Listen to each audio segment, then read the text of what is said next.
Bueno, chicos, hoy vamos a estar hablando sobre el tema de locomoción de los robots móviles. Entonces voy a compartir la pantalla. Así empezamos la clase del día de hoy. La presentación la pueden encontrar tanto en la página, no sé si ya están viendo todos, en mi sitio web, ahí está la de locomoción, o en mediación virtual también está en la semana del 1 al 6 de junio. Ahí también la pueden encontrar. Entonces, ¿todos están viendo y pueden ver bien la pantalla? Yo sí. Ok, vamos a ver. Okay. Si alguien no, me avisa. Ok, ya el tema de locomoción hemos hablado. Hoy voy a hablar un poquito más al fondo de lo que se usa el tema de locomoción y los diferentes tipos o sistemas de ruedas eh, que son más utilizados en robótica para realizar esto, que un robot pueda moverse de un punto A un punto B mediante lo que son ruedas o piernas. Más que todo en la locomoción se habla de ruedas, porque como lo vamos a ver más adelante, es lo que se trata de hacer más. Entonces, el tema de locomoción, también vamos a tocar aspectos como es la estabilidad, que ya lo habíamos visto, tanto la estática como la dinámica. Obviamente, para que ocurra locomoción necesitamos de efectores y actuadores. Entonces, vamos a repasar un poquito eso. Y recordar un poco de lo que estuvimos viendo en manipulación, porque recuerden que dos de las acciones que pueden hacer los robots es que los robots pueden manipular o pueden desplazarse de un lugar a otro, que eso es la locomoción. O existen robots que hacen ambas acciones. Entonces, bueno, ¿qué es un efector? Voy rápido acá. Bueno, recuerden que es cualquier dispositivo que va a afectar el medio ambiente. Ese está bajo el control del robot. ¿Ok? Los efectores pueden ir desde las piernas hasta las ruedas en lo que es la parte inferior o los brazos y los dedos. La función que va a tener el controlador es conseguir, ¿verdad?, que los efectores realicen la acción deseada sobre el medio ambiente. ¿Y eso en qué va a estar basado? Como todo cuando vemos en robótica, en las tareas que le hemos definido al robot, en el objetivo por el cual fue creado. Y tenemos otra vez el concepto de grado de libertad, que lo hemos hablado mucho. Los actuadores más simples tienen solamente un grado de libertad, o sea, solo pueden ir arriba, abajo, o izquierda, derecha, o dentro y afuera.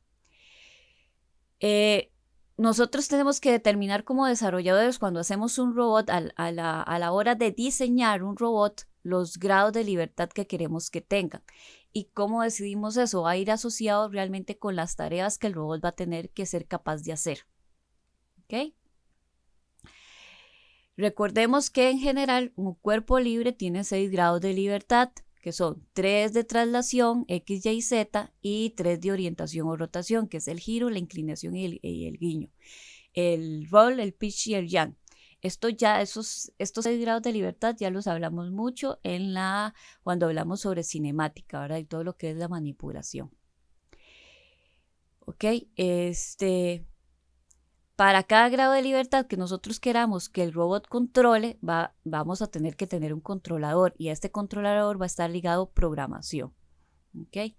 A veces no todos los grados de libertad que un robot tenga van a ser controlados, por lo cual un robot es más difícil de que haga lo que se desee.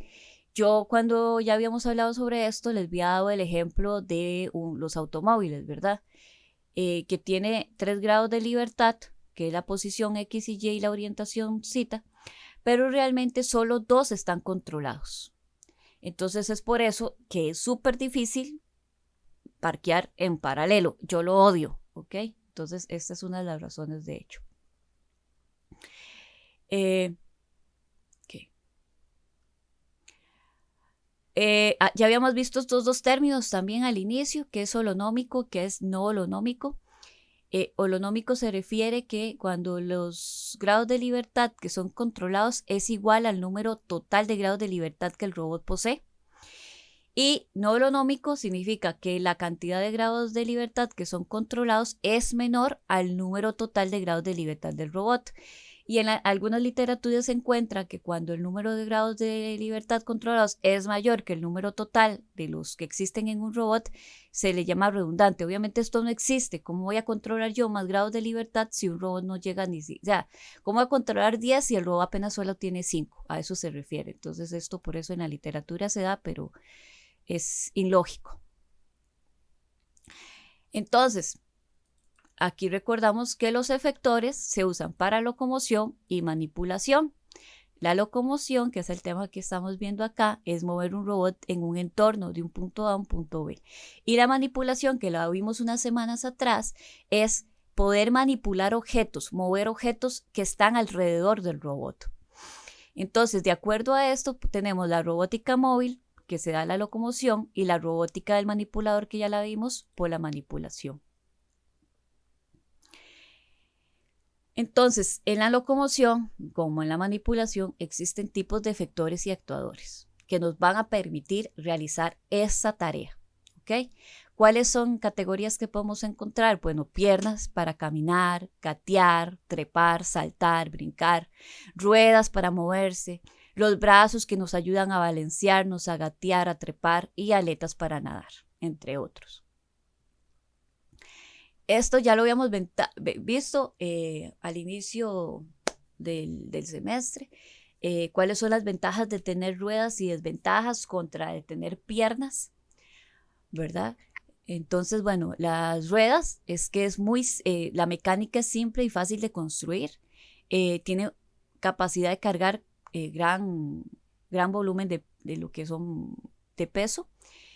Y esto es una ventaja, que los juguetes pueden ser modificados para uso del robot. Las desventajas es que en un terreno desigual funcionan mal, ¿verdad?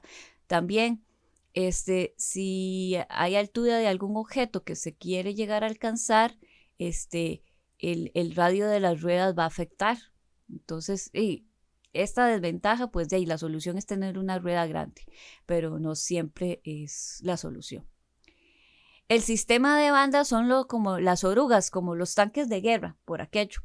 Entonces, las ventajas de esas bandas es que le permiten al robot enfrentar mayores obstáculos y es menos susceptible a peligros ambientales. La desventaja es la ineficiencia, porque va a haber una fricción que va a disipar energía y también la capacidad del cálculo hombre-muerto. Pero el hardware que va a tener va a ser más complejo y un poquito más pesado. Ahora, las piernas.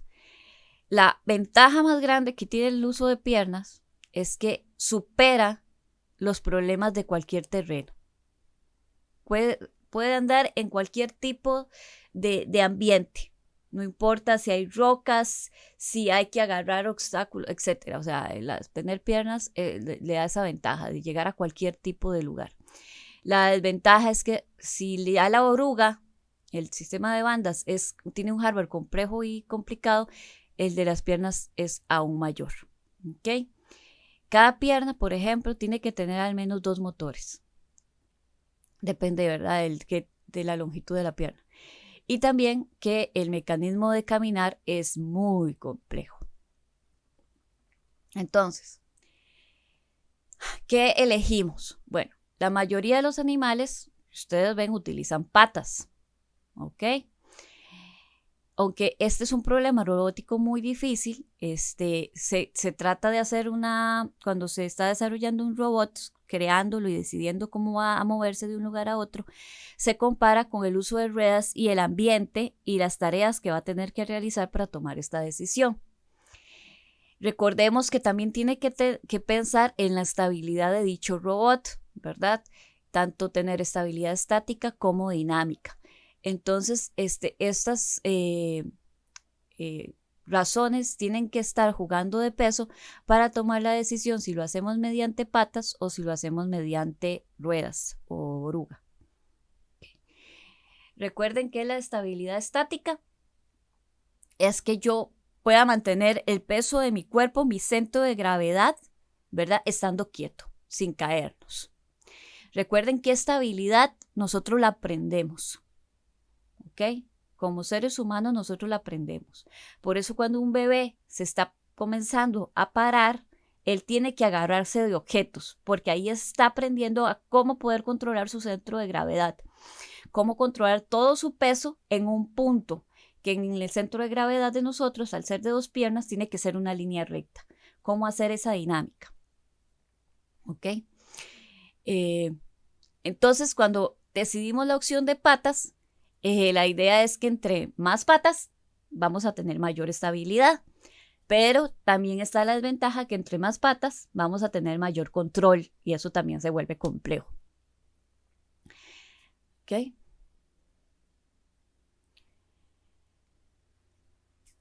Entonces, la idea de si metemos patas en un robot es tratar de poner un número mágico de patas que sea accesible al controlar y me produzca un polígono, ¿verdad? Que nos permita un centro de gravedad del robot que le haga tener esta estabilidad. Si tenemos un robot de dos piernas, el polígono es una línea, ¿ok? Entonces, este centro no puede ser establemente alineado con un punto de dicha línea para mantener el robot en una posición vertical. Entonces, por eso ya se habla en robótica, la gente que decide tener patas, en robot de 3 patas, o porque ahí tenemos una organización trípode, o un polígono de mayor apoyo. Y ahí vamos a tener un número mágico que yo les he dicho en robótica. El número mágico en robótica es el 6, ¿verdad? Con 6 patas, por ejemplo, como con 6 grados de libertad en brazos robóticos, podemos conseguir la estabilidad tanto estática como dinámica y el problema de control de dichas patas no es tan complejo. Es razonable. Entonces, eso que el 6 es un número mágico. Ahora, ¿ustedes han visto a Nao caminar? Sí, claro, profe. Sí. Al menos en los simuladores. Ajá. Ok, ¿ustedes han visto qué hace Nao para caminar? Él no camina con sus piernas extendidas. ¿Qué hace? Dobla un poquillo las rodillas. Exacto. Tiene como cuclillas. Exacto. Eso lo hace porque no como nosotros humanos, los robots de dos piernas no se logran poner este centro de gravedad como nosotros lo logramos, en línea recta con las piernas totalmente estiradas. Entonces él se inclina un poquito porque eso le permite tener un poco de estabilidad, tener un poquito más de control y así poder caminar. Y si lo han visto, él camina muy despacio. ¿Ok? Este es el control de que subo un poquito el pie apenas para moverme un poquito y tener la estabilidad de mover el otro y ir así poquito a poco. Entonces son las diferentes tácticas o maniobras que se ha hecho en robótica para tener robots de dos piernas. De hecho, si ustedes se van, la mayoría de los robots de dos piernas siempre se inclinan un poco. Tienen esa cosa de hacer flexibilizar, de hacer flexible la rodilla, ¿verdad? De hacer esa flexión. ¿Okay?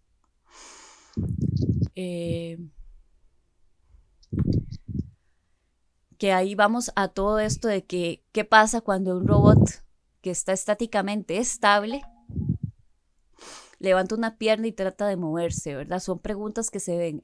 ¿Cómo hacer el centro de gravedad, ¿verdad? El polígono de apoyo, cómo mantenerlo. Y eso se va a poder hacer dependiendo de la geometría de lo que el robot tiene, ¿verdad? Ok.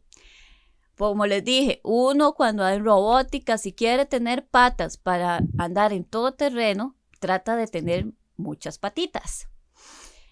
Pero también hace que pueda hacerse muy lento el proceso de locomoción y la energía que se utilice es ineficiente, va a tener un mayor grado de energético. De hecho, con los propios naos, no me acuerdo cuánto es el tiempo, pero el tutorial de Nao dice que si tenemos el robot quieto y encendido, dura mucho más si lo comenzamos a mantener en movimiento, porque con el movimiento va a gastar más energía y entonces la batería va a durar menos. Entonces está el tiempo de pasivo, que es estar quieto, haciendo cosas, y el tiempo activo, que es en movimiento.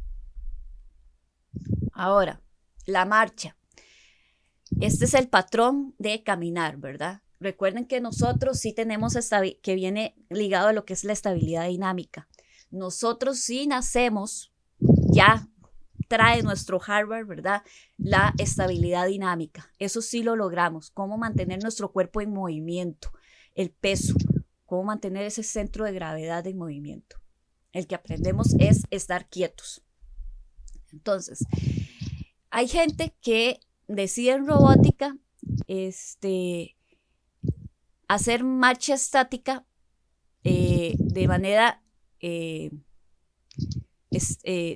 estar quieto, ¿verdad? De cómo hacer el andado. Pero esto requiere mucho más energía. ¿Okay? Entonces, la estabilidad dinámica,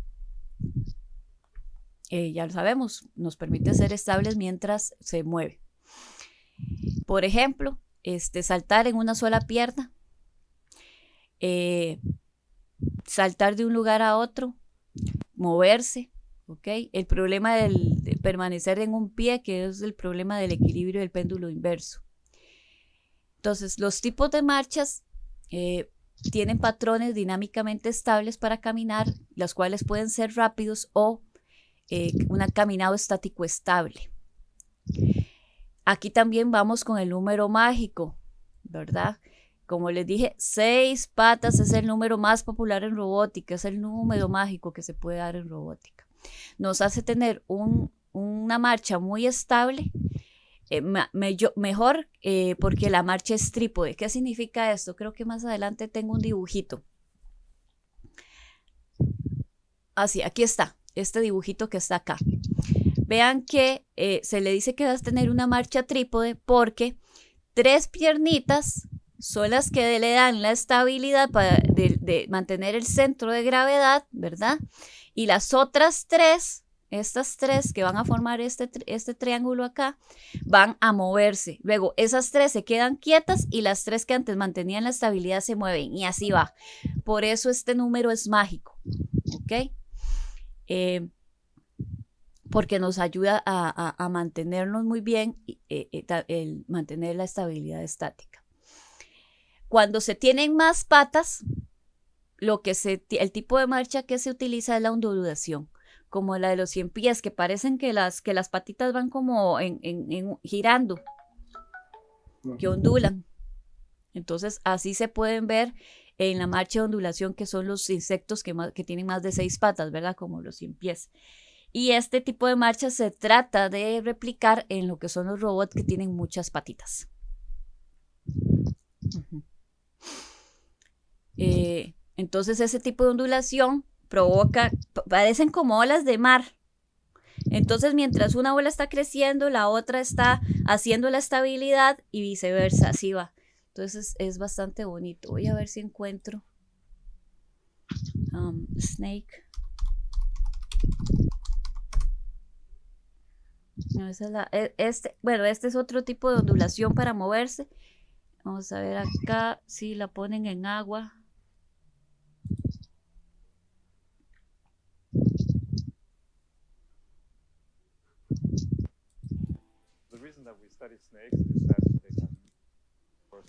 Obviamente están copiando.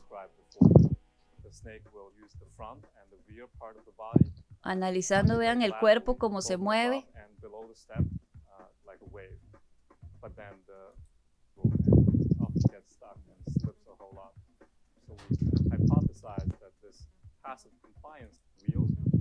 And what that does is allow the wheels to maintain good contact no matter how the body wobbles.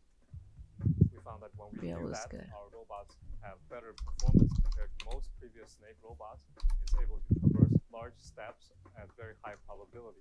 But our ultimate goal is to understand much more complex.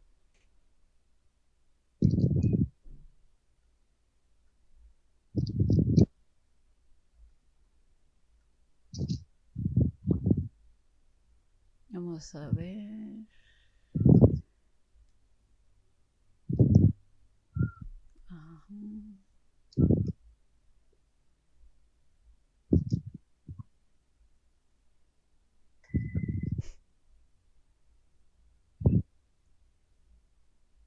Tengo que buscarlo. ¿Dónde lo tendré? Una araña robótica. La naturaleza es nuestro modelo del mundo para poder crear robots. Okay, bueno, vamos a volver y voy a buscarlo ahora mejor. Y después se lo ustedes ahí. Bueno, entonces, como les dije, caminar de forma estática es ineficiente en energía. Entonces tratamos un poco de ver cómo mantener un control activo, ¿verdad? De los efectores, de los actuadores. Y aquí está el problema del péndulo inverso. Esta estabilidad dinámica nos va a permitir mayor velocidad, pero, siempre hay un pero, hay un requerimiento de un control más difícil, más complejo, ¿ok? Entonces, tanto el equilibrio como la estabilidad son problemas de la parte de locomoción y eso va a depender de la decisión de que si queremos ruedas o piernas. Y si queremos piernas, el número mágico es 6. ¿Okay? Ya habíamos visto por qué las ruedas son más eficientes que las piernas, por el gasto de energía es menor, pero lo bueno de las piernas es que nos permiten andar en cualquier tipo de ambiente, ya lo habíamos visto. Por eso los humanos tenemos piernas y brazos. Y de aquí entonces, luego de decir esas cosas, vienen los problemas de locomoción, que vamos a decir cómo llegar a un lugar determinado y cómo seguir una trayectoria determinada, que es un path. Entonces, estos dos problemas son los que ahora nuestros compañeros a las 9 nos van a estar hablando. Entonces, yo no me voy a meter en ellos. Esta es una introducción a esos temas porque la locomoción es un punto importante de ellos. Seguir una trayectoria arbitraria, o sea, que no conozco, es difícil y a veces es imposible para algunos robots dependiendo de los grados de libertad que tenga.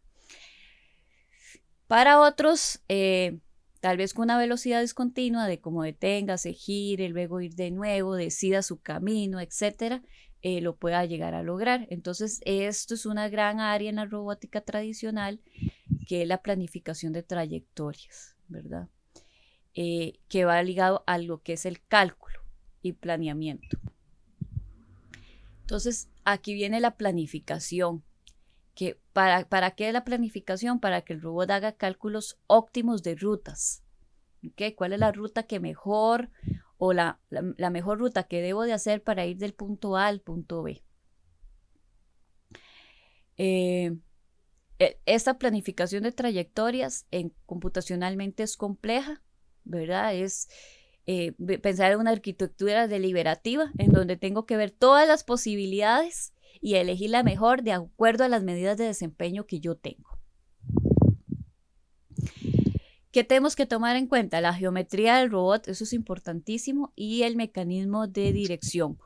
Eso quiere decir que cuántos de los grados de libertad que el robot posee están siendo controlados. Y de ahí es que se van a planificar los movimientos que se debe de hacer. ¿Para qué? Para que tenga tanto estabilidad dinámica como estática. Y que llegue o sea, aunque vaya lento, no vaya tan lento como que vaya a durar un montón para ir de un punto a otro. Entonces, esto es lo que se da en los robots móviles. Entonces, vamos a tener, bueno, ya habíamos visto la que es la locomoción, la dinámica, que era los movimientos en que se ve más que todo cuando hacemos un movimiento, las fuerzas que van a estar moldeando ese, y la relación entre la fuerza y esos movimientos, y la cinemática, que ya lo habíamos visto, que es toda la matemática existente en los movimientos de un manipulador, ¿ok? O en el caso de la cinemática diferencial, también la matemática de acuerdo a las geometrías del sistema que necesitamos que se mueva.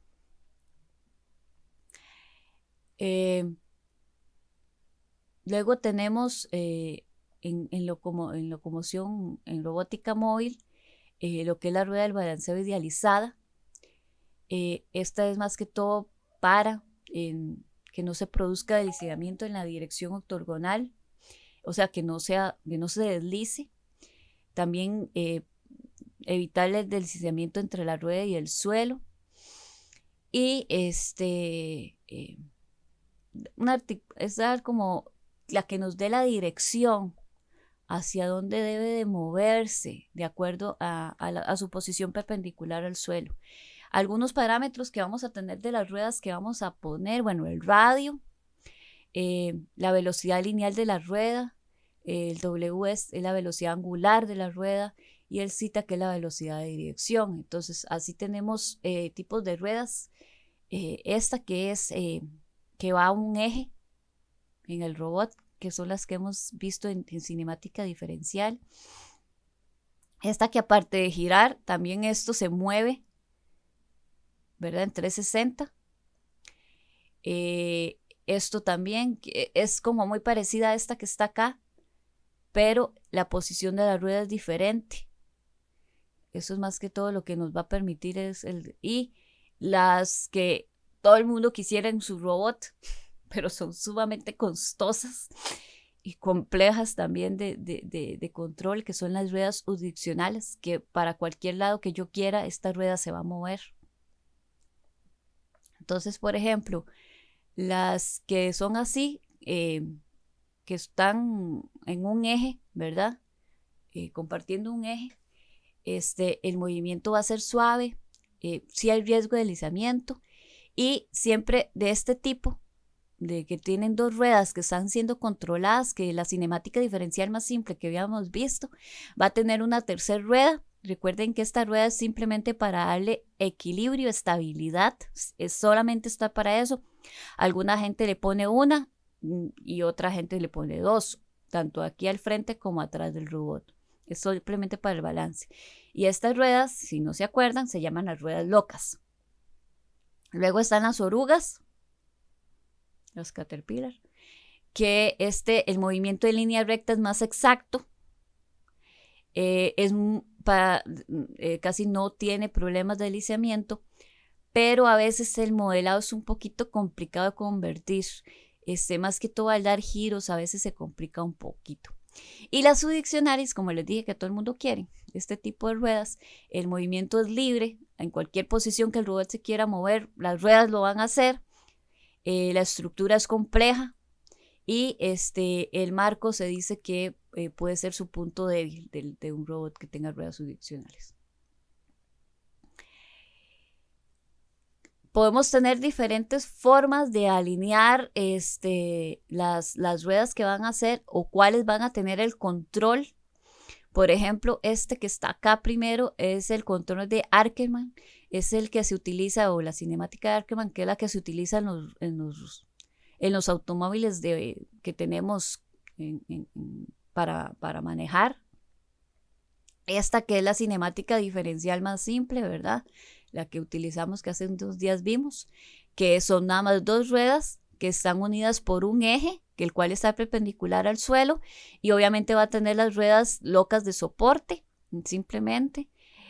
Que es un poquito que va tirando a las ruedas unidireccionales, ¿verdad? Que se ubican como en un triángulo para ir a cualquier lugar que yo necesite ir. Y que no se recomienda, que es tener dos ruedas separadas, no en un propio eje, porque no nos sirve, no es recomendable. Entonces, el drive diferencial es el que ya vimos, que son dos ruedas, las cuales son controladas. Va a haber una o dos ruedas más que son las ruedas locas para darles un poquito más de estabilidad. Y la velocidad va a estar relativa a esas dos ruedas. Y dependiendo cómo esas dos ruedas controladas se muevan, vamos a provocar que el robot gire. Y cómo lo haga, si va a girar sobre su propio eje o nada más va a provocar un ángulo mayor, ¿verdad? De moverse. El triciclo, que hay dos ruedas traseras y hay una rueda delantera que es la que me dice, la que está más que todo controlada. Esta rueda es la que me va a decir la dirección a la que yo quiero ir. Pero aquí el radio de cobertura va a estar limitado por eso, porque este tipo no puede girar 90 grados, ¿ok? El drive sincrónico, el omnidireccional, que es cuando utilizan las ruedas direccionales, y la dirección de Harkemer, que es el drive car, que ese es el que se tiene en los automóviles. Entonces, como les dije, en el triciclo vamos a tener 2 ruedas traseras y esta rueda delantera, que es la que me va a permitir decir la dirección, a dónde voy a decidir ir. No se dan ángulos completos de 90. Aquí son como la manera en los ángulos que yo puedo decidir poder dar giro. Ya habíamos visto odometría, que nos ayuda a un poquito el problema de dónde estoy, hacia dónde voy, ¿verdad? De acuerdo a un punto de inicio.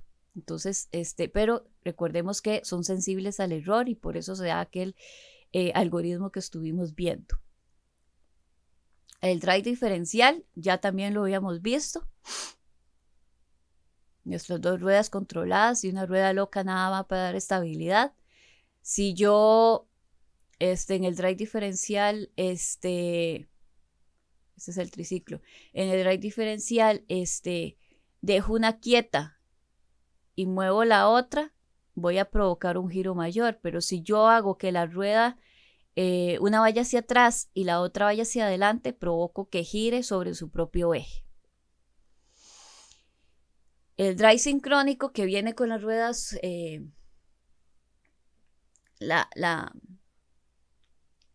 más que todo es que cada rueda es capaz de ser impulsada y dirigida, como que cada una tiene su propio control. Se ponen 3 ruedas que están en direcciones como formando un ángulo, el vértice de un triángulo equilátero, ¿verdad? La plataforma casi siempre en la que se pone es cilíndrica y las ruedas giran y conducen igual, ¿ok? Van a la misma dirección y van a girar conforme esto nos permita. Es como que estas dan vueltas, rueditas, giran. Aquí todos los grados de libertad de las ruedas están siendo controlados, entonces pues es holonómico. Y la direccional también se trata que sea una base cilíndrica o un triángulo equilátero, son utilizando las ruedas unidireccionales. Entonces vean cómo están colocadas estas. Es diferente al sincrónico, que estas van a ir todas a la misma dirección y se van a mover todas juntas. En cambio en esta ruedita va a ir para el eje X, si lo vemos así en línea recta, paralela, horizontal, perdón. Este es otro eje, si lo vemos que va a moverse acá, y este es otro. Entonces estas ruedas lo que le van a permitir es el robot donde quieran, a la dirección que quiera en el momento que lo desee, sin necesitar de tener que girar. Y la dirección de Ackermann son utilizadas en los vehículos que se utilizan hoy en día. La diferencia es que, por ejemplo, la rueda interna, la que va a hacer el giro, que está haciendo giro hacia la derecha, esta se gira ligeramente un poquito más que la rueda externa, en este caso que es esta. Esto es la manera en cómo se hace el ángulo para el giro y cómo se debe calcular cuánto voy a girar. Y esto es el que está controlando el volante para poder decidir si voy a la izquierda o voy a la derecha. Y estas simplemente me ayudan a ir hacia adelante. Esas son ecuaciones para lograr encontrar la medida del ángulo de giro. Y esas son las referencias sobre el tema. ¿Alguna pregunta, muchachos?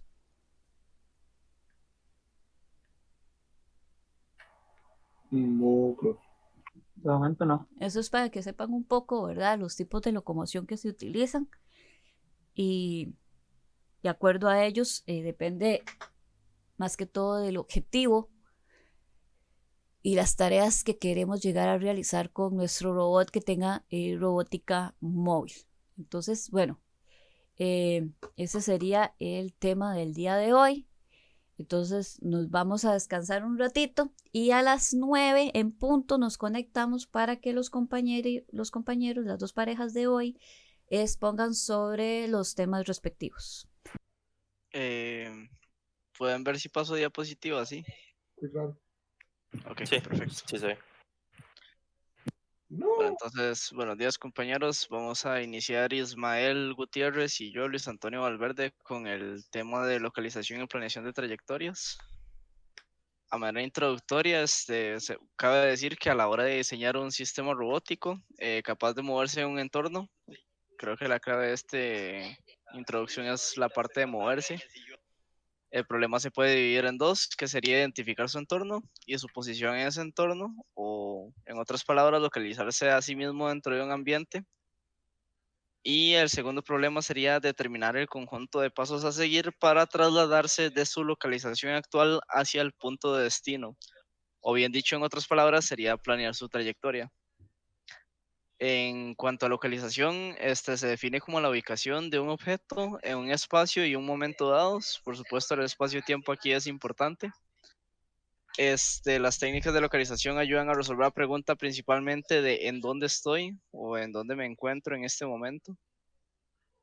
En términos de robótica se utilizan sensores para estimar la ubicación actual del robot y bueno, en general las estrategias suelen ser poco costosas en términos de procesamiento y bueno, en realidad monetariamente solo se necesitarían los sensores necesarios para llevar a cabo cada una de ellas, pero suelen ser propensas a errores.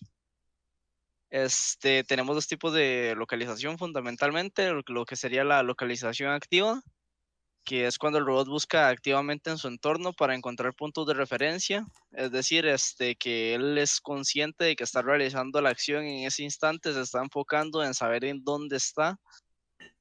Y lo que sería la localización pasiva, que es cuando lo ejecuta como una tarea de segundo plano, es decir, el robot está concentrado tal vez en moverse fundamentalmente, en llegar a un punto, y mientras tanto, él tiene que estar consciente de dónde se encuentra para poder llegar a ese punto, entonces lo ejecuta como a segundo plano. Bueno, inicialmente se utilizaban técnicas como navegación por estima o el Dead Reckoning en inglés, para inferir la ubicación actual basados en técnicas de odometría. Esto se utilizaba mucho en lo que sería la navegación con navíos, digamos, en la época antigua, los inicios de la navegación, que basados en un punto de inicio, ellos calculan a partir de varias variables cuál podría ser más o menos el lugar en el que están actualmente. Y posteriormente, más recientemente, se desarrollan técnicas más complejas como serían filtros de Kalman, que más adelante los vamos a ver, ubicación por medio de GPS o sistemas de visión, que ya sería como con cámaras para ubicar objetos y otras cosas. Algunos problemas a solucionar, que son como los tres problemas fundamentales en este aspecto, sería el caso en el que el robot conoce su posición inicial. Literalmente es como que el robot, ya sea que se ubica por medios propios o bien que usted hizo trampa y le dijo al robot exactamente dónde iba a empezar. Utiliza técnicas que se denominan locales, como la odometría, es decir, para determinar su posición actual a partir de la inicial, como había mencionado anteriormente. También está el problema en el que el robot no conoce su posición inicial, entonces en ese caso debe utilizar técnicas globales para conocer su posición actual. En ese caso sería más como, bueno, las técnicas que vamos a ver a continuación. Y después está el caso en el que el robot es movido de su posición inicial cuando ya era consciente de cuál era su posición original. Es decir, como que ya el robot haya hecho todo un procesamiento de en dónde estoy y usted llega y lo agarra y lo levanta y se lo lleva a otro lugar y lo pone en otro lugar. Entonces, bueno, el robot queda completamente desorientado, que eso es lo que se denomina como que ha sido raptado. Y el robot debe poder actualizar su posición en tiempo real o bien reconocer que alguien lo agarró y lo llevó a otro lado. Ya para eso se utilizan igualmente los sensores del robot. Entonces, bueno, vamos a ver un par de métodos o algoritmos. Como dije, la odometría es uno de los primeros utilizados. Estima la posición del robot utilizando solo los sensores de desplazamiento. Se localiza a sí mismo basándose en la información de estos sensores más su posición inicial para estimar en dónde está en este momento. Es el más utilizado, pero tiene un grado de error bastante alto y depende de factores tanto ambientales como del robot, como ya lo habíamos visto con la profesora. Luego venimos al filtro de Kalman, que es un filtro recursivo que permite estimar el estado oculto de un sistema dinámico lineal. Suena un poco feo, pero en realidad simplemente un sistema dinámico lineal es un sistema lineal que se ve sometido a cambios constantemente y el estado oculto es como lo que dice en el black box, o sea, este filtro lo que permite es que el robot reciba retroalimentación de cuál es el grado de error y lo pueda ir corrigiendo conforme el transcurso, para que tenga una mejor idea de cuál es su ubicación real en vez de la ubicación teóricamente ideal que debería tener en este momento, según las lecturas. Después tenemos el método de Monte Carlo, que es un método estadístico, permite calcular el valor final de una secuencia de sucesos no deterministas. Se basa en el cálculo de la función de densidad de probabilidad del vector de estados. ¿Qué quiere decir esto? Bueno, tenemos un vector que recopila como todos los posibles estados en los que podría tener en este momento de acuerdo a las lecturas, y lo que hace la función de probabilidad es decir, bueno, dado que se dieron estos eventos, lo más probable es que yo me encuentro en este estado en este momento. Igual se mantiene actualizándose constantemente con la información obtenida de los sensores. Posteriormente tiene lo que es el filtro de partículas, que básicamente es como una cantidad n de métodos de Monte Carlo. Perdón. Y este filtro de partículas lo que hace es, basado en que se dio el evento anterior, cuál es la probabilidad de que se dé este nuevo evento. Entonces ya no sería solo información de los sensores, sino que él mantiene una retroalimentación de los eventos que se dieron anteriormente. Entonces dijo, bueno, si yo estaba aquí hace un momento, entonces ahorita debería estar acá, y dentro de unos momentos va a decir, recién estuve aquí, entonces ahora voy a estar acá. Luego venimos con la localización bayesiana, que se basa en una técnica de probabilidad, igualmente, una técnica estadística que permite calcular la posición actual de un robot, pero ya, digamos, suena como muy más de lo mismo. El detalle es que sí es más de lo mismo, pero combina los dos métodos, tanto las mediciones odométricas, es decir, las mediciones de las rotaciones del robot y etcétera, y al mismo tiempo las mediciones de los sensores. Entonces la localización bayesiana ya es como combinando un par de los métodos que vimos anteriormente. Y luego venimos con lo que sería la localización y mapeo simultáneos, o SLAM, que es una técnica preferida por muchos actualmente, ya que además de permitir al robot ubicarse más o menos en un entorno, le permite llevar un trayecto de un mapeo y un trayecto, perdón, de cuál ha sido el recorrido que ha hecho un entorno. Es decir, esta imagen que sale abajo a la derecha es como el mapa que él creó del entorno en el que se desarrolla. Y como pueden ver, ahí tiene una línea de inicio y cuál fue el trayecto que tuvo para llegar hasta su objetivo final. Ok, ahora que ya hablamos de localización, que contesta en dónde estoy, vamos a hablar de planeación de trayectorias, que en términos simples consiste en determinar cuál es la mejor manera en que debería moverse el robot para llegar de un lugar a otro. Ojalá sin colisiones con obstáculos y con el costo mínimo, que puede significar diferentes cosas como tiempo o distancia, por ejemplo. Siguiente, por favor. Ok, entonces antes de hablar de una definición un poco más avanzada, hablar de conceptos básicos, la configuración de un robot es una tupla de n valores que representan los parámetros que son necesarios para determinar cuál es la posición del robot en el espacio físico. Por ejemplo, un robot que se mueve libre en el espacio ocupa de sus puntos en los ejes X, Y, Z más sus ángulos de orientación. Entonces, el espacio de configuraciones es el conjunto de todas las posibles configuraciones de un robot. Pues es el conjunto de todas las tuplas que me dan las posibles posiciones que podría tener el robot en el espacio. Siguiente. Entonces, el espacio de configuraciones libre es el subconjunto de todas las configuraciones o posiciones que puede tener el robot que no colisionan con obstáculos en el entorno.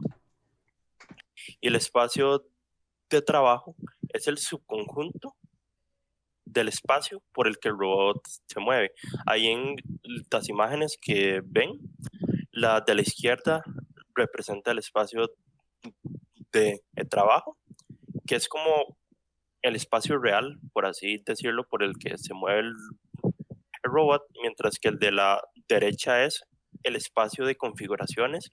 Vean que lo que se busca es representar el robot como un punto en el espacio, por lo que entonces es necesario compensar las dimensiones que se perdieron al poner al robot como un punto, compensársela a los obstáculos.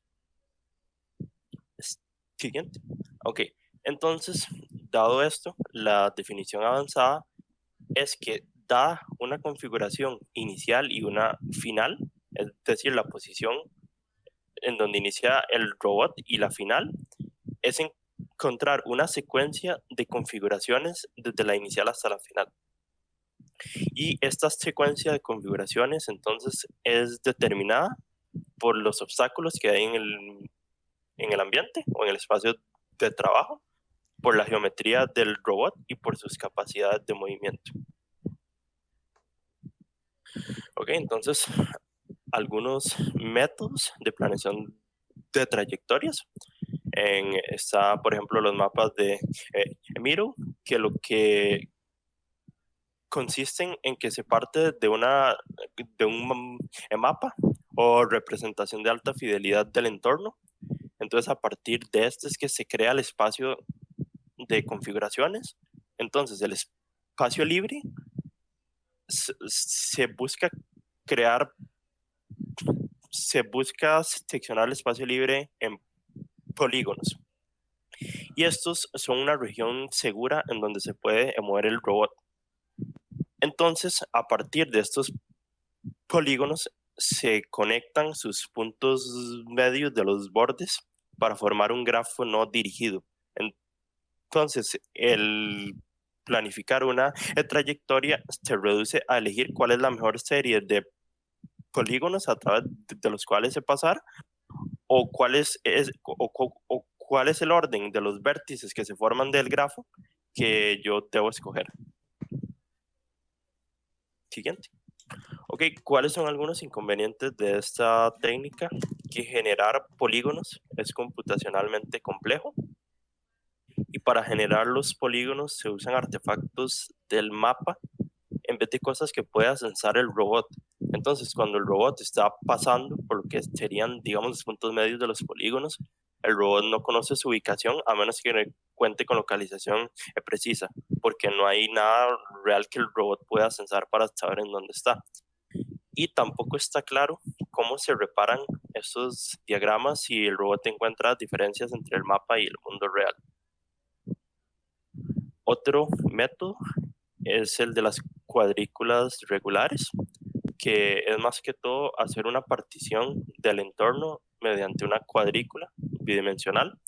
Entonces, si hay un objeto dentro de la cuadrícula, se marca la celda como ocupada y entonces se ve cada celda como el nodo de un grafo. ¿Siguen?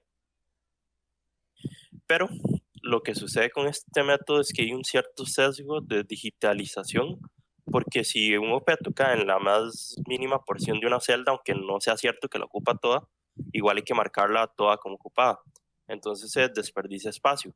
En cierto modo, para evitar esto, pues se recurre a cuadrículas de granularidad fina, sobre todo en espacios cerrados con muchos objetos, muchos obstáculos, pero esto implica un alto costo de almacenamiento y un gran número de nodos para considerar en la planificación, ya que todos estos se ven como los nodos o vértices de un grafo. Otro método es el árbol aleatorio rápidamente explorable, que es un algoritmo basado en muestreo y consiste también, como los anteriores, en generar un grafo. Entonces, se parte de una configuración inicial, se crea un grafo de un solo vértice, que es la configuración inicial, y entonces se genera una nueva configuración aleatoria. Si esta configuración colisiona con algún obstáculo, se rechaza. Si no, entonces se agrega al grafo y se conecta con el vértice más cercano. Cuando yo genere una configuración aleatoria que se encuentre dentro de la región de éxito, es decir, es la configuración que me da como que yo ya llegué al lugar al que quería llegar, o en este caso el robot, se termina el algoritmo. Y aquí se puede apreciar en estas imágenes cómo es que se va generando digamos, por así decirlo, el árbol o grafo, generando las configuraciones aleatorias. Lo que sucede es que como yo detengo el algoritmo cuando llego a la configuración final, digamos, o una configuración que esté dentro de una región de éxito, es necesario generar el nuevo grafo cada vez que la región de éxito cambia. Y el algoritmo es poco eficiente si se explora un área demasiado grande. Hay que notar que este algoritmo sí da un camino, porque como yo llego a una configuración que se encuentra en una región de éxito y yo sé cuál es el nodo más cercano con el que estoy conectado, entonces yo puedo obtener a partir de ahí el camino. Siguiente. Hay otro método que es muy similar a este, nada más que es tal vez como un poquito más general en el sentido de que también busca crear un grafo, pero en este caso, ok, bueno, y se llama, digamos, mapa de carreteras probabilístico, que lo que se busca es como tomar muestras aleatorias del espacio de configuraciones, o dicho de otra forma, generar configuraciones aleatorias. Y entonces todas aquellas configuraciones que colisionan con un obstáculo se descartan. Luego las configuraciones se unen con sus vecinos cercanos, se mide la distancia entre ellas y entonces esto crea componentes disjuntos de un grafo. Siguiente.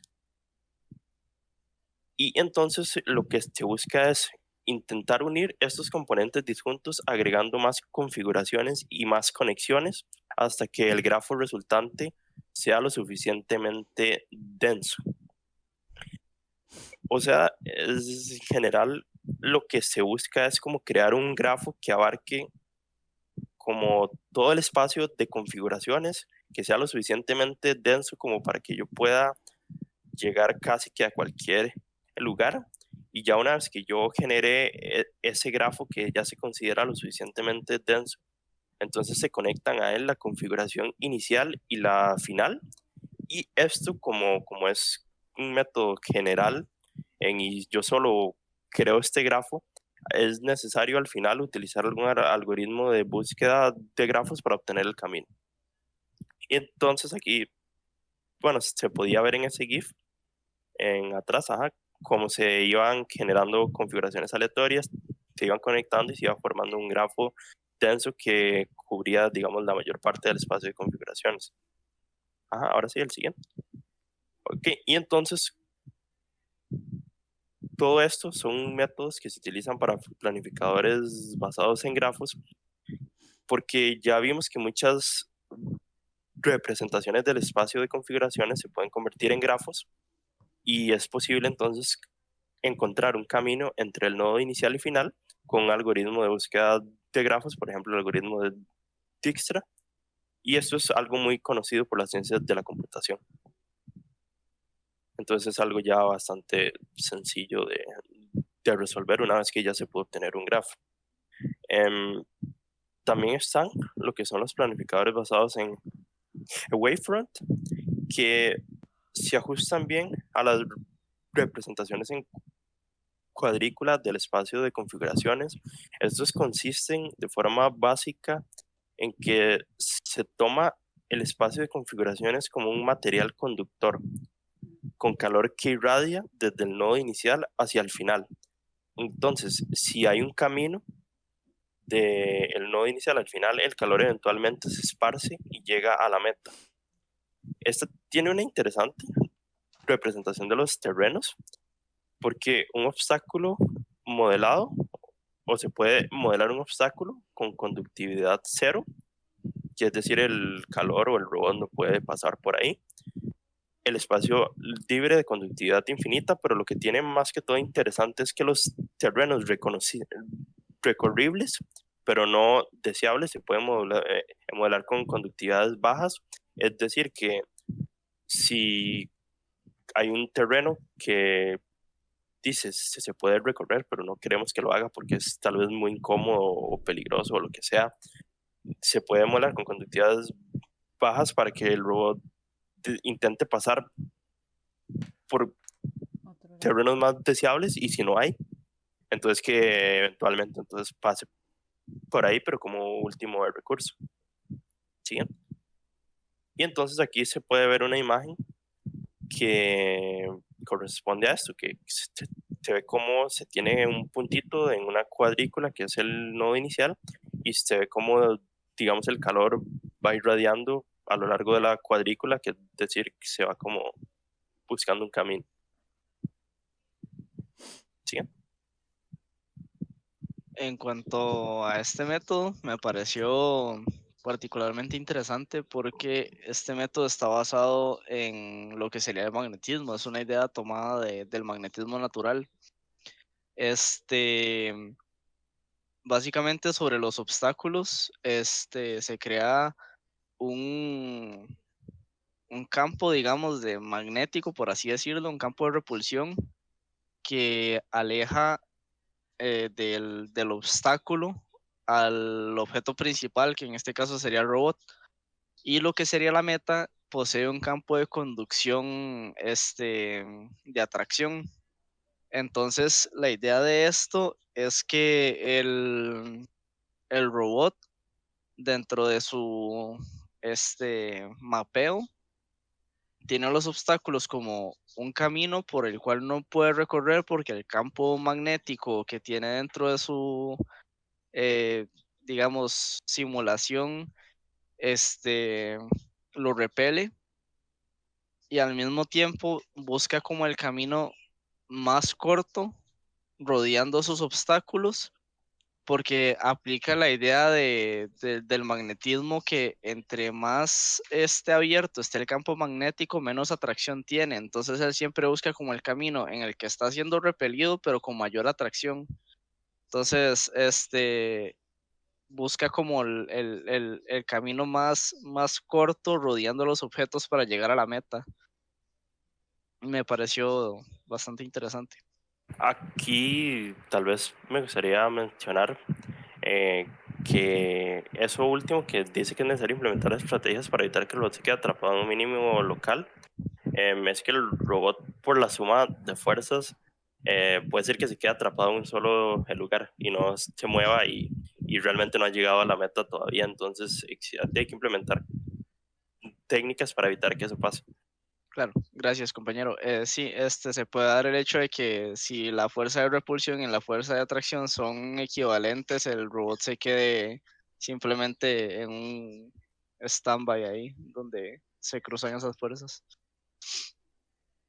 Luego vienen los algoritmos Book, o algoritmos basados en insectos, básicamente, que asumen el conocimiento local del entorno y de una meta global.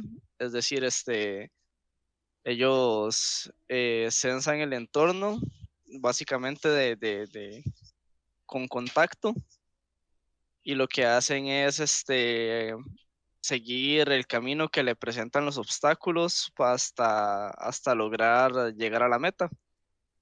Entonces tenemos el primer tipo de algoritmo book, que sería la búsqueda exhaustiva.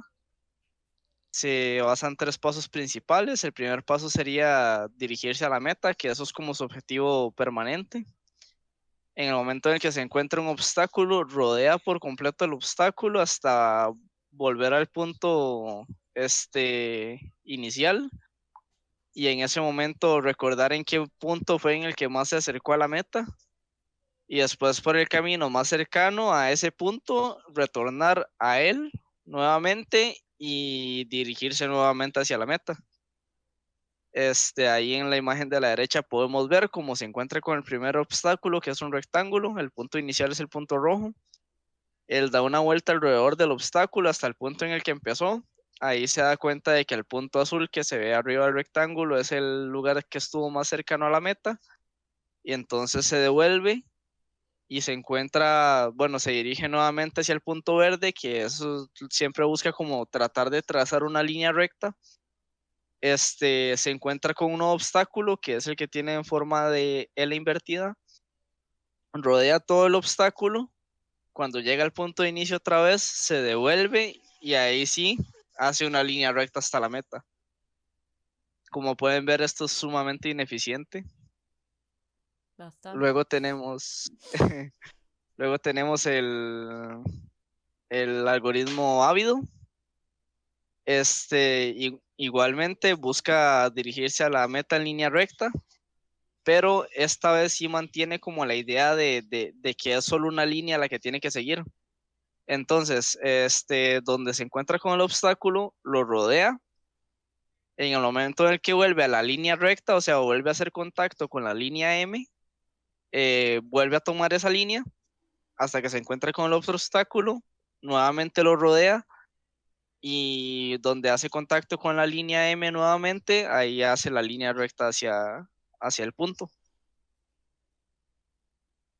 Y bueno, eso es como la mayor eficiencia que tiene que encontramos sobre el algoritmo basados en insectos. Entonces, a manera de conclusión, podemos afirmar que se han desarrollado algoritmos cada vez más complejos y precisos basados en métodos probabilísticos y de otras naturalezas para lograr el mapeo de un entorno y la localización actual de un robot, así como la planificación de los pasos a seguir para llegar de un lugar a otro. Y bueno, estos algoritmos son necesarios para incrementar la autonomía de un robot y mejorar su sistema de navegación y geolocalización. Acá tenemos la bibliografía. Y eso sería, compañeros. Muchas gracias. Gracias. Muy bien, chicos. A mí me llamó mucho la atención el de que expusiste tú, Luis, el de el campo magnético. No lo había escuchado. Muy interesante me pareció ese algoritmo. Sí, el del campo potencial, sí, y el del calor que también expuso Ismael. Estos me imagino que son mapas ya planeados, que se sabe en general, dónde está como el campo, o sea, para hacer los campos, ¿verdad? De atracción o de repeler, etcétera. Sí, principalmente el de campo potencial sí es en ambientes controlados. Creo que sí, el wavefront creo que sí se puede utilizar más en utilizando SLAM, pero sí es como manteniendo la idea de que el robot está tratando de llegar a un punto fijo. Sí, en ese de wavefront, más que todo, sí, hay que saber en dónde es que están los obstáculos, y para usted poder llegar y decir que, ok, eso es un terreno indeseable y por tanto te voy a poner conductividades más bajas, yo también tengo que saber entonces qué es lo que hay en esos caminos para poder tomar esa decisión. Sí. Desde mi perspectiva, se podría, digamos, para Para ambos casos se podría utilizar SLAM para hacer primero un reconocimiento del terreno, que el robot simplemente ande erráticamente por el terreno haciendo un mapeo de la zona y que después aplique el algoritmo. Pero sí, como dije, se mantiene la idea de que el robot siempre quiere llegar a un punto fijo, entonces sí es como, o sea, sí considero importante la idea del ambiente controlado. Sí. Ariel, ¿tú alguna pregunta, comentario? No, pregunta ninguna. Veo que sí hicieron la tarea y buscaron de un montón de diferentes métodos para planeación y demás. Ujú. Con ese que se ha puesto, el del campo potencial, esa yo lo conozco porque, cabal, la casualidad que es el que utilizamos en el laboratorio. Porque algo divertido de trayectorias es que a pesar de que los compañeros lo pusieron para navegación móvil, la planeación de trayectorias también se puede utilizar en otros ámbitos como manipulación de objetos. Entonces, por ejemplo, hasta del campo potencial, nosotros lo utilizamos por el tipo de manipulación que hacemos en arcos, en donde al objeto que vamos a manipular, a nuestro goal, y pueden aparecer diferentes obstáculos. Un punto divertido que tiene del campo potencial, dependiendo de cómo se implementa, es que uno lo pueda dinamizar. Que en el caso de manipulación de objetos, queda sencillo, porque mientras siempre tenga en el punto de visión cuál es hasta mi goal, yo voy actualizando la posición del goal y actualizando posición de diferentes obstáculos. Entonces, eso me permite en tiempo real ir modificando cuál va a ser la ruta para hasta poder hasta manipularlo. Después, hay, como vieron, hasta los compañeros mostraron muchas cosas con probabilidad. Resulta que hasta inclusive hay un libro llamado Probabilistic Robotics que nada más se centra en el uso del campo de probabilidad para cosas de robótica. Y tienen un montón de capítulos en lo que hace hasta el planeamiento de trayectorias y localización de los robots. Uno de los campos más importantes de esto, que los compañeros mencionaron al inicio, a la parte del rapto. Digamos, uno de los problemas más abiertos que hay en robótica, el que uno tiene un robot feliz en algún lugar, lo agarró y lo dejó en otro, y ver si él pueda ubicarse y seguir con su ruta. Entonces, muchas de esas cosas ahora se pueden hacer un poquito más sencillo gracias a lo que es robótica distribuida. Entonces, tenemos el robotcito pequeño con sus sensoras, tal vez no haciendo mucho procesamiento, o todos nos los están enviando a uno o a unos cuantos clusters, y ellos están haciendo todo el procesamiento heavy para hacer hasta los diferentes cálculos, ya sea probabilidad, promedio de grafos, búsquedas exhaustivas y demás. Entonces, no sé lo más que puedo agregar, y felicitaciones porque sí mostraron un montón de diferentes algoritmos. Entonces, súper chiva. Muchas gracias. Sí, estuvo muy bien, Gracias. chicos. Fue súper amplio y explicaron así el detalle básico como para que se entienda cada uno de los métodos. Y aquí quiero recalcar la importancia de dos cursos que yo doy: matemática discreta y probabilidad y estadística.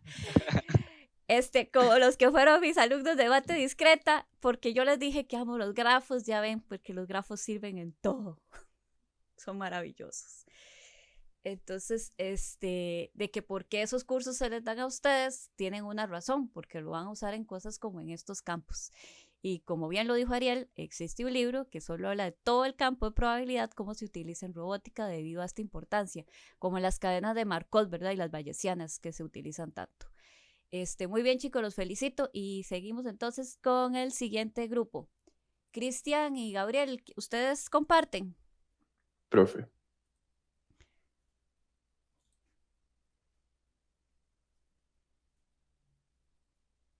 Vamos a ver. Ok, Cristian. ya estoy compartiendo.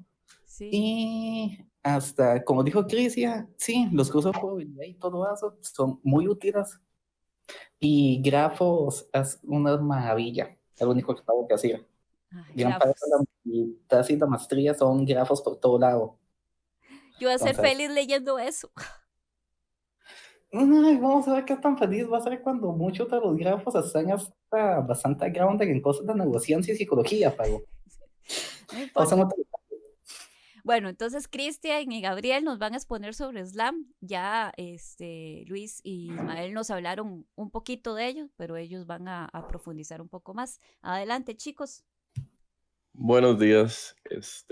Como la profe mencionó, nosotros nos toca hablar de Slam. Somos, Gabriel Galvez y Cristian Rodríguez. Entonces, ¿qué vamos a ver hoy? Vamos a ver una pequeña introducción a lo que es Slam, algunas aplicaciones que hay de Slam o que podrían haber de este método, los tipos de sensores, los mapas, qué son y como para qué funcionan, distintos métodos que hay de Slam y, bueno, las referencias que están al final del documento. Bueno, entonces, similar al problema que tenían nuestros compañeros, podemos, para navegar en un ambiente, podemos dividirlo en dos tareas, lo que es el mapeo y la localización. El mapeo, clásicamente, como lo vimos, se suele hacer a priori, entonces se sabe como exactamente dónde está cada uno de los objetos y se le da ese mapa al robot para poder hacer las operaciones que ocupa hacer dentro de esa zona. Y por otro lado está la localización, que es ese saber dentro de ese mapa, saber dónde está el robot. Esa tarea requiere, digamos, de saber la posición y la orientación del robot dentro del mapa. Entonces, podemos preguntarnos qué es Slam, aunque ya lo dijeron, ya hicieron un pequeño spoiler, pero dentro de la literatura lo plantean como un problema de huevo-gallina, porque se preguntan si un mapa es necesario para la localización o, digamos, la localización o una estimación de una pose donde está el robot es necesario para construir ese mapa. Entonces, lo que se pregunta Slam, lo que trata de responder es cómo explora ambientes dinámicos. Aquí tenemos una pequeña definición que la dan Duran White y Bailey, que básicamente lo que dicen es que Slam lo que busca es ver si un robot puede, a partir de una localización que no ha explorado, un lugar inexplorado, un ambiente desconocido, ver si ese robot puede incrementalmente construir un mapa consistente de ese ambiente, mientras al mismo tiempo puede determinar su localización. Entonces, ¿qué aplicaciones podrían haber para ese tipo de método? Por ejemplo, en robots asistentes, imaginémonos Pepper, pero que uno quiere programarlo, hacerlo funcionar en hospitales. Y no podemos tener conocimiento a priori de cómo funcionan todos los hospitales donde va a operar el robot, y aunque tuviéramos ese conocimiento a priori, sería una tarea demasiado laboriosa, digamos. Entonces, mediante ese tipo de métodos se podría adaptar dinámicamente a los ambientes. Lo mismo pasaría con, digamos, el espacio.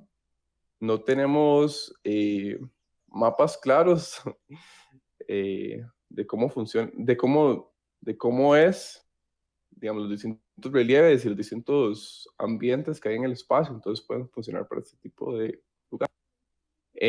Los vehículos autónomos, aunque hay distintos como enfoques para resolver la tarea de la conducción autónoma, empresas como Waymo utilizan lo que viene siendo Slam para, bueno, perdón, no dije los acrónimos de Slam, ¿verdad? Aunque acá estaban, posiblemente lo leyeron, pero es Simultaneous Location and Mapping.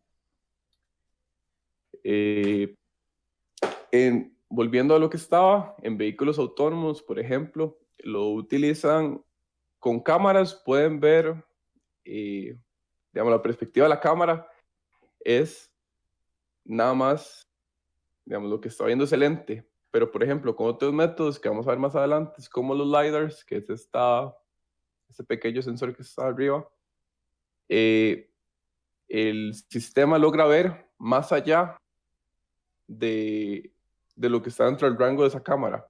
Ahorita más adelante me voy a explicar bien. Y por ejemplo, el robot en condiciones extremas, que queremos mandar a explorar un robot, qué sé yo, a una mina o bajo el agua, o bajo el mar, en condiciones donde el ser humano no puede acceder y que son ambientes totalmente desconocidos, viene como una aplicación muy, muy útil para este tipo de espacios que no conocemos nada y queremos realmente explorar.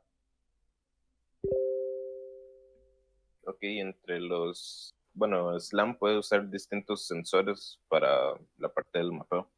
Entre ellos están los sensores acústicos, que, bueno, son los sensores que detectan sonido, como los sonares y los sensores ultrasónicos. También usan telemetría láser, o sea, hay láser como los que están como en los pies de Pepper, por ejemplo, que permite calcular como distancia donde hay objetos, digamos, más específicamente como a qué distancia hay un obstáculo, por ejemplo, para poder hacer el mapeo. Y sensores visuales que son cámaras, y entre ellas están las monoculares, estéreo y RGBD. Siguiente. Bueno, las monoculares son cámaras de un lente, que son las más baratas, pero como no hay ninguna información sobre la profundidad de la imagen, hay que hacer como más procesamiento. Las cámaras estéreo son cámaras con 2 o más lentes que permiten simular la visión binocular, que es la visión que tenemos los humanos. De ahí nos da información sobre la profundidad. Y las RGBD son cámaras a color, que además nos dan información de la profundidad de la imagen. Que, bueno, se usan, por ejemplo, en el Kinect de Microsoft, que son como sensores de movimiento. Y, bueno, los 2 tipos de mapas principales son los feature maps, que se usan para, digamos, se usa la cámara para sacar la imagen y a partir de la imagen detectan más o menos por dónde está como por dónde hay un obstáculo para armar el mapa con cierta distancia, digamos, y ahí es donde se ocupa información de la profundidad de la imagen. Y está el Occupancy Grid Maps, que básicamente con sensores como los láseres o los sonares detectan a qué distancia están los obstáculos para armar el mapa a su alrededor.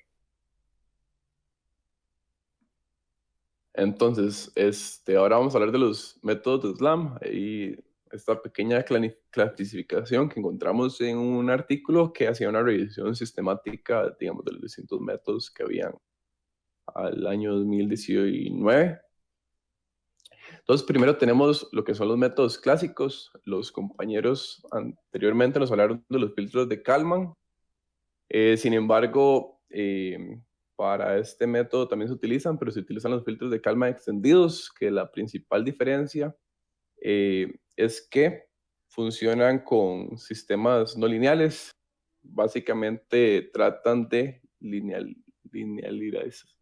hacer lineal o convertir a un vector o una manera, lineal para poder hacer un algoritmo, un Kalman filter normal. El particle filter, que también, ambos de esos son métodos probabilísticos, ¿verdad? Que mediante, digamos, filtros bayesianos, que un filtro bayesiano es un ciclo entre predecir y actualizar.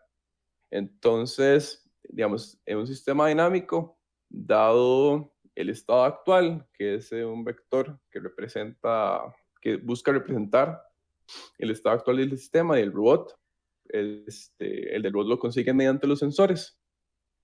Entonces, dado ese estado actual, hace una predicción de un futuro estado del sistema y después compara su predicción con respecto al error, ¿no? Su predicción con respecto a lo que realmente sucedió y trata de encontrar ese error y optimizar la manera en que hace las predicciones.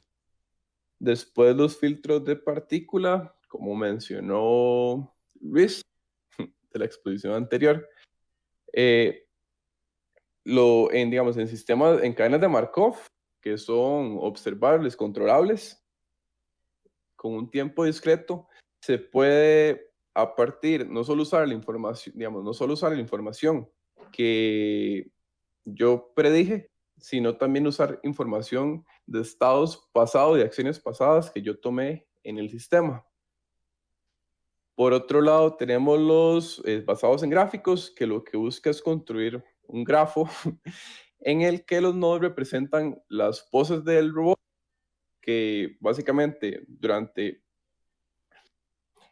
futuros estados de ese sistema trata de hacer nodos que representan las posibles posiciones donde él va a, donde podría navegar, y cada una de las aristas lo que hace es que representa las restricciones que hay en esas poses. Entonces, por ejemplo, si hay un obstáculo, sería, sería representado mediante la arista.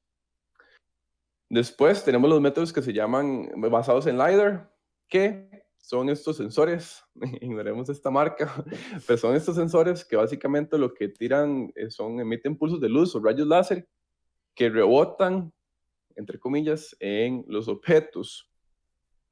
Entonces, bueno, hay como 3 métodos principales, existen más. De hecho, cabe destacar que la literatura en cuanto a los métodos de SLAM es un problema que hay bastante ya hecho, pero sigue estando bastante abierto. Entonces siguen publicando constantemente. Tenemos GSLAM, HectorSLAM y Cartographer, que es de Google. Entonces, por ejemplo, aquí vamos a ver una comparación entre Gmapping y Cartographer.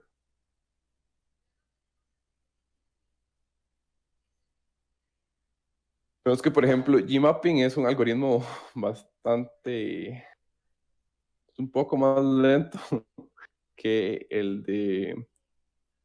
Y lo que hacen básicamente es que van construyendo ese mapa en tiempo real sin conocer nada.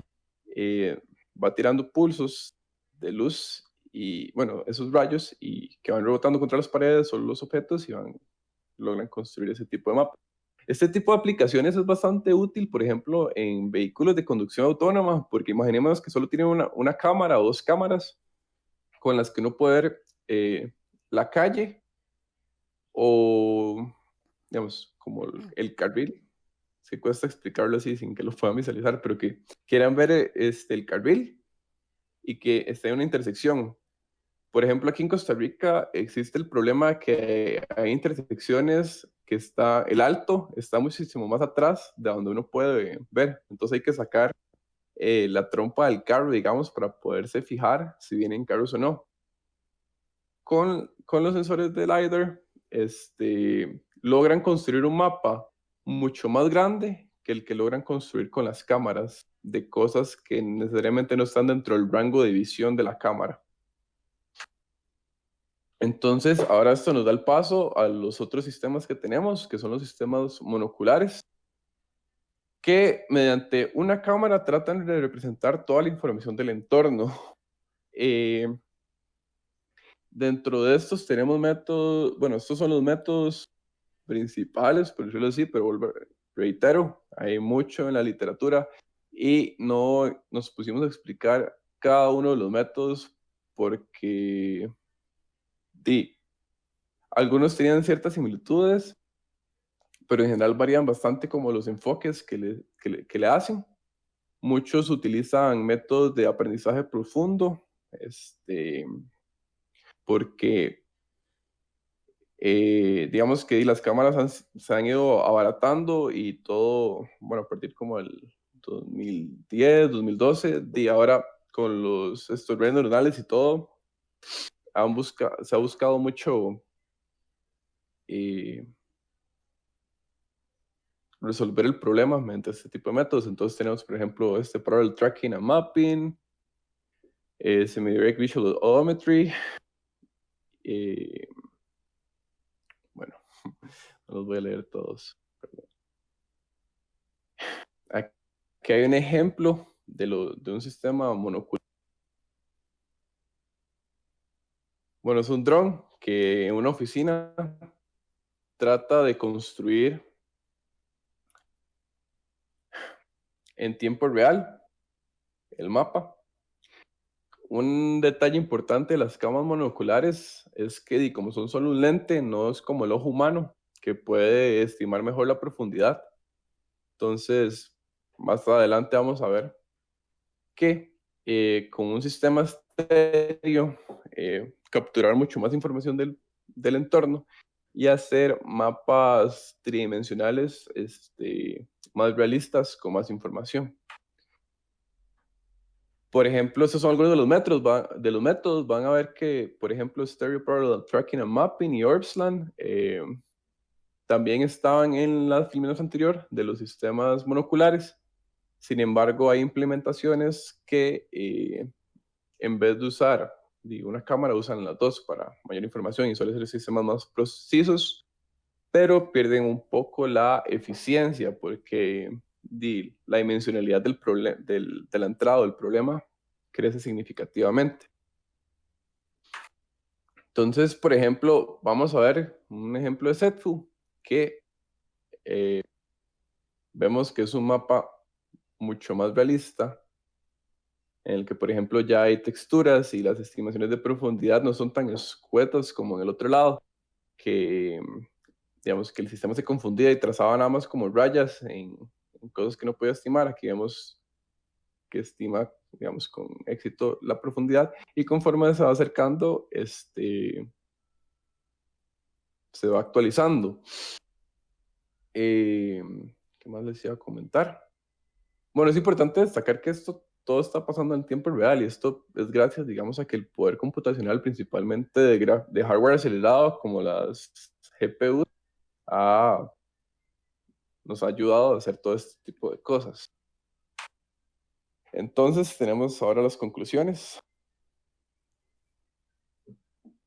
Segundo. Voy a hidratarme.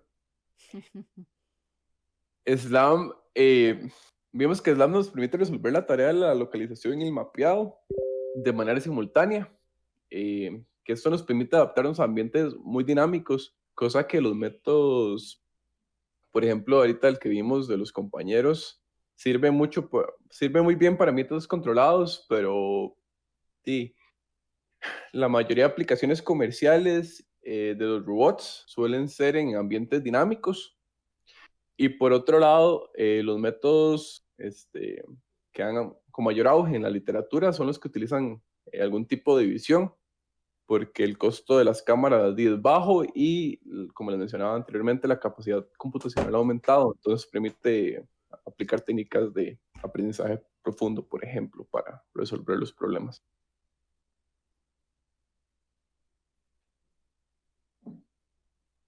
Gracias. Si tienen alguna duda o pregunta, acá están las referencias. Les recomendaría que si a alguien realmente le interesa el tema, revise la bibliografía. Gracias. Muchas gracias, Cristian y Gabriel. Muy bien. Creo que expusieron lo importante de lo que para qué son los algoritmos de SLAM, con las conclusiones que lo vieron en el mundo, en ambientes dinámicos, a cómo los robots comerciales se van a ir dirigiendo, ¿verdad? Y el futuro de lo que se repara en robótica van a ser muy utilizados. Y es cierto, es un campo de estudio que está... hay cosas resueltas, pero todavía está en exploración, ¿verdad? En investigación. No sé si Ariel tiene algún comentario, preguntas, dudas. No, igual que con los compañeros anteriores, muy buena exposición. Comparto con Cristian, hablando de lo más fundamental y diferentes temas que se utilizan en la actualidad. Como pueden ver en robótica hay muchos programas abiertos, ASLAMAS, otros de ellos, porque a pesar de que ya hay ciertas técnicas que funcionan, dependiendo del dinamismo del ambiente, más de los sensores con los que cuenta el robot, no se puede utilizar las mismas técnicas y demás. Con respecto a los LIDAR o los LiDAR, como os quieren llamar, son sensores bastante utilizados para esas tareas, tanto SLAM como solo hasta mapeo. Y son hasta muy chivas de jugar con ellos. En el laboratorio tenemos un par. Nada más que hay un detalle, ¿verdad? Que no lo mencioné, pero que, digamos, el problema con los LiDAR es que suelen ser bastante, bueno, un buen LiDAR suele ser bastante caro, comparado como, por ejemplo, con cámaras. Sí, totalmente. Digamos, al tener hasta un sistema estéreo, ya bien hasta ya bien formulado y funcionando, que igual se arrastra, porque hay muchas cosas de física y óptica, más procesamiento de imágenes, para poder calcular bien las distancias y todo, va a ser mucho más barato que comprarse un buen LiDAR, porque estamos hablando con un buen LiDAR, bien pueda llevarse a sus miles de dólares. De hecho, en algunos carros autónomos, no me acuerdo de cuál empresa, ellos estaban trabajando como con un conjunto de LiDARs y debido al costo decidieron bajar que sus carros solo utilizan 1 o 2 LiDARs, por lo mismo. Sí, porque si Sí, no de hecho, el costo se le da al cliente. sí, y en ese campo los carros autónomos está como la gente que dice como no, como por ejemplo Tesla, que con cámaras lo hago todo, y está por ejemplo ellos Google con Waymo, que casi, bueno, mucho lo hacen como, es más robótica, digamos, que es como con LiDAR y usan muchísimos más sensores. Exactamente. Con lo que mostraron, la diferencia de LiDAR utilizando los diferentes sistemas que hay para vos, nada más un poquito de diferencia de Gmapping. Gmapping literalmente fue como el primer sistema dentro de vos que apoyaba a hacer la parte del DAM. Solo dando caso fue hace unos cuantos, muchos años, porque ya vos ya llevaba como 11 años de ser desarrollado, entonces creo que Gmapping puede llevarse bien como 5 o 6 años. Cartographer salió como hace un par de años y literalmente es como lo de moda. Entonces, si de casualidad se matan como dijo el compañero, en la parte de Slam y todo eso, además de dar las referencias que pusieron ellos, si se mata con la parte de voz, consejo, matas de una base en Cartographer, porque es como literalmente lo que está de moda para trabajar. Lo último. Y con la parte de lo último, de los sistemas monoculares y estadios, son muy baratos, porque literalmente solo conseguirse una buena cámara, o si tienen el pequeño problema hay un montón de física y óptica detrás de ellos para hacerlo funcionar bien. Entonces, por un lado, abatamos el costo del sensor, por otro lado, puede ser que nos pagamos un pequeño balazo en la 100 por la dificultad de lidiar con todos los aspectos. Porque, de hecho, hasta si son dos lentes diferentes, la óptica de los dos lentes ya cambió y tratar de hacer un match entre ambas imágenes para calcular profundidad y demás afecta. La posición que tenga una cámara con respecto a la otra va a afectar y así otro montón más de cosas. Entonces, hay gente que hace un poco de trucos por trabajo, los cuales no me acuerdo muy bien, pero como también muchas cosas en robótica y muchas cosas que uno hace un poco truculentas.